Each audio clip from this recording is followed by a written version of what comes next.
Welcome everyone to another edition of Play It Through, and this time around it's Metal Gear, brought to us by Ultra and Konami. When this game was originally created for the MSX computer systems in Japan, and then was later ported to the Famicom and the Nintendo Entertainment System here in America. But some changes were made to the port, so many changes in fact that Hideo Kojima, the original creator of Metal Gear, has pretty much called this port absolute garbage, and has pretty much erased any of the changes from the Metal Gear series. We start off by seeing Snake along with 3 other comrades dropped into the forest. We're never going to hear from or see those 3 other people ever again. And then we receive our first transmission from Big Boss, who is informing us that our mission is to infiltrate the enemy fortress known as Outer Heaven and destroy their final weapon, Metal Gear. Now, of course, this is the very first Metal Gear game that I ever played, and I'm sure many of you ever played. So as far as we knew, this was the original version.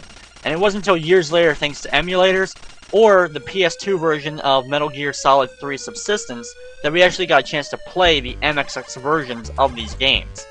But, so, we just had what we got, and that was this version. Even with its really horrible English, well, at least thankfully that wasn't the message I'm sure we all remember fondly, which we hopefully will get to see. There's actually a couple messages that do pop up from some of the random guards. It's either I'm getting sleepy, or I feel asleep.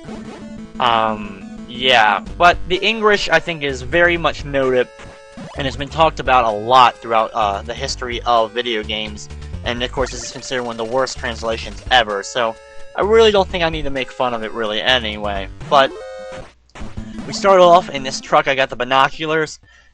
Basically, of course, the key gameplay element that was different from any other action game on the NES was stealth. You were not supposed to get seen, and if you got seen, you were supposed to be penalized by, of course, having a mass amount of guards chasing you.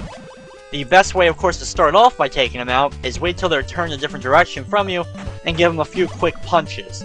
To start off in this forest area, I'm heading straight south. I'm going to get past these guards here. There's really no advantage to just punching the guards or trying to get past them. It's just whether or not you want to try to get seen, you know, easier or harder or whatever.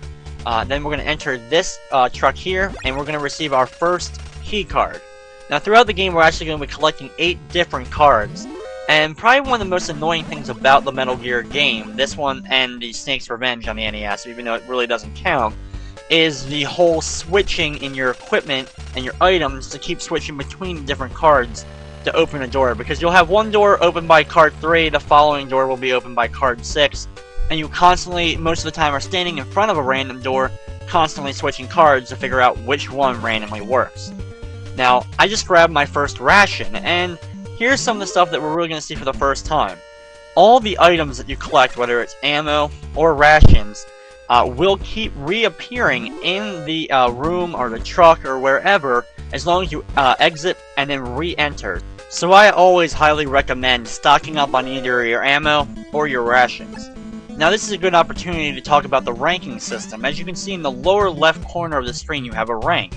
Currently I have a 1-star rank. Now throughout the game you're going to be rescuing random hostages. And by rescuing those hostages, after you save a certain amount, you gain a new rank, which is kind of like leveling up. But by leveling up, not only do you get more health, you're able to hold more. So right now I can only hold a few rations. I can only hold 3 rations. But as I increase my rank, I'll be able to hold more and more. So I'll have even more time, more places to just keep randomly stocking up my supply when I need it. Here's another, this is our second of our transceiver messages from Big Boss, who pretty much just tells us not to get called. I will skip over quite a few of the random transmissions just because they really don't inform me of anything that I don't already know, and aren't really anything really cool to show on video It's basically just a message telling what I'm about to start doing in the video. As I'm going to actually get my first weapon here, my actual first gun in the whole series of Metal Gear is the handgun. What a shock.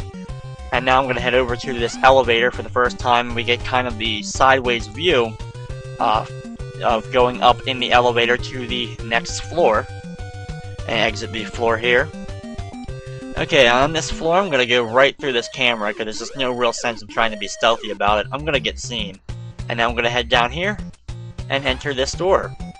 Inside here, not only have I located the first amount of ammunition, which I will now enter and exit and re-enter the room a couple of times just to make sure that I am fully stocked up on my ammo, which currently I can hold 50 bullets.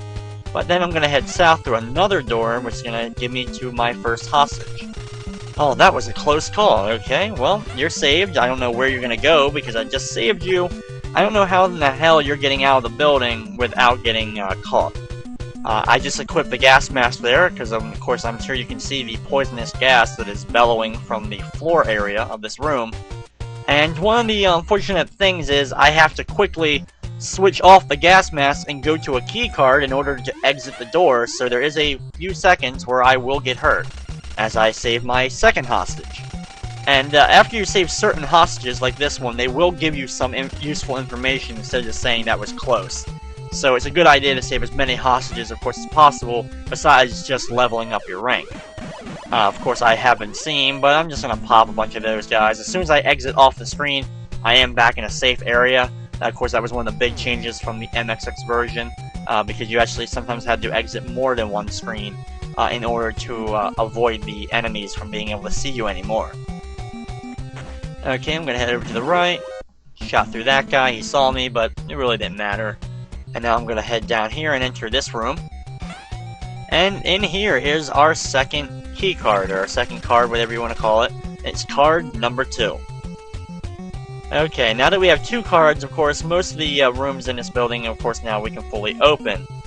And it's really not that hard at first of managing the different key cards, because of course we only have 2, but once you get to 8, like I mentioned earlier, it just becomes a game of chance of figuring out half the time what key card works in what doors.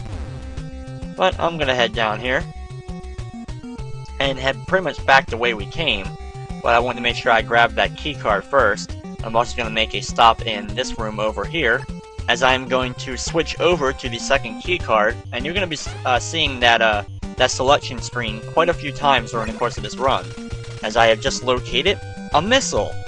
Okay, just kind of randomly, it's just funny that the missiles are just kind of sitting there, but anyway, I have acquired the missile, and I'm going to switch back to key card number 1, enter the poisonous gas hallway, and re-equip my gas mask. And now walk my way all the way through the same path, of course, as before to get over to that door on the other end.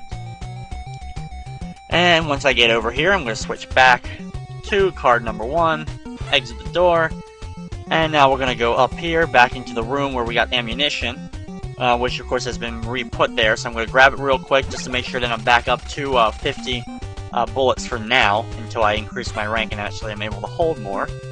And from this area, we're going to head over to the right and down, and up here into this room. Using card number 2 now, since I have it. Going in here, we'll rescue another hostage. That was a close call. Thank you very much. Now, I wish you would please explain to me how in the hell you're getting out of here, but oh well. I go up here, camera saw me, somehow all those guards just immediately ran in, and then they didn't see me any longer, as I now have located a very important item in the silencer, as you obviously would know what a silencer is for the gun, and of course it works just like it should. If I fire it in a room at one enemy, any other enemies in the area will not be alerted to the sound of the gun, because of course it's silenced. I just grabbed another one of the big weapons in the game, the grenade launcher, which is a very important item, especially against a certain boss, which we'll get into later in the game. From there, we're going to head over here, and we take out that guy, and as you can see, the guy on the bottom there did not notice that I just took out his friend. And head over here, and Kill that guy. As you can see, a large mass of troops are trying to chase me down, but as soon as I exit that screen, they no longer see me. I equip card number 1 and enter this room. And in here, hey look, it's another hostage. That was a close call. And actually this one, surprisingly, gives us some information. Resistance Fighter Diane will now help us at frequency 12033, and is very familiar with enemy activities. Basically what Diane is used for is telling you strategies to use against the various bosses that are throughout the game. So, especially if you've never played the game before, it can actually be quite useful. But I will not be calling Diane for any tips on how to defeat the certain bosses, as I think I have that pretty well covered for the most part. I'm not saying I'm an expert at them, because they still will do some damage to me, but I at least have known over the years how to defeat them. As I now switch back over to card number 2 into this room to save another hostage.